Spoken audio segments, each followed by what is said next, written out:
अस्सलामु अलैकुम वरहमतुल्लाहि वबरकातुहू। दो गुनाह ऐसे हैं कि जिसके करने की वजह से आपकी नमाज़ें, आपकी रोज़े, बल्कि सारी इबादत आपकी ख़राब और बर्बाद हो जाएंगी। आइए जानते हैं कि वो दो गुनाह कौन से हैं।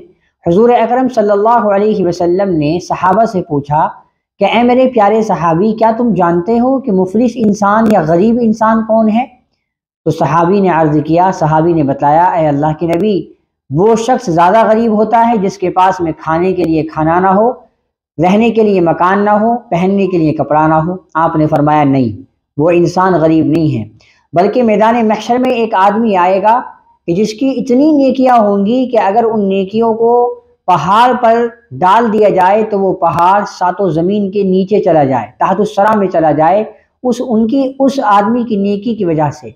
लेकिन उस आदमी के कुछ दावेदार खड़े होंगे, वो अल्लाह के सामने कहेंगे कि ए अल्लाह, इसने हमारे हक को मारा था, ए अल्लाह, इसने हमारा दिल दुखाया था, या अरहमर राहिमीन, इसने हमारे फुला पैसे मारे थे। तो हुकूकुल इबाद के अंदर उस शख्स ने कोताही की थी, तो अल्लाह रब्बुल इज़्ज़त फरमाएगा कि इसकी जो नेकियां हैं, या तो ये अपनी नेकियां इसको देगा जिसका इसने दुनिया में हक मारा। अगर इतना हक मारा कि उसकी नेकियां सारी देने के बाद भी वो उसका हक अदा नहीं कर पाया, तो अल्लाह फरमाएगा कि अब जिसका हक मारा है उसकी बुराइयां इसके ऊपर लाद दी जाएं। तो देखिए, एक वक्त ऐसा आएगा कि जहां तो वो इतनी सारी नेकियां करके दुनिया से आया था, लेकिन चूंकि दुनिया के अंदर लोगों का हक मार के आया, किसी के पैसे मारे, किसी का दिल दुखाया, किसी के साथ कारोबार में घोटाला किया, तो फरमाया कि वो आदमी सबसे ज़्यादा गरीब होगा कल मैदान महशर में। इसी तरह से हुजूर ने फरमाया कि अगर किसी ने किसी का 5 पैसा भी मारा है तो उसकी 700 मकबूल नमाजें ज़ाया हो जाएंगी।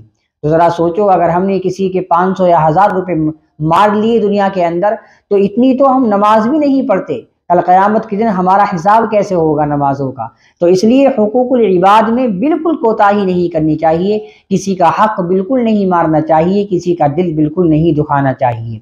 और दूसरा जो सबसे बड़ा गुनाह है, जो अहम, वो है अल्लाह के साथ में किसी को शरीक करना। अल्लाह के नबी अलैहिस्सलातु वस्सलाम ने शिर्क के बारे में बहुत ज़्यादा वईदें फरमाई हैं, और अल्लाह ने कुरान में फरमाया, इन्नल्लाह ला यग़फ़िरु अन युश्रक बिही व यग़फ़िरु मा दून ज़ालिका लिमन यशा, कि अल्लाह तबारक व तआला हर गुनाह को माफ़ कर देता है लेकिन शिर्क की माफ़ी नहीं।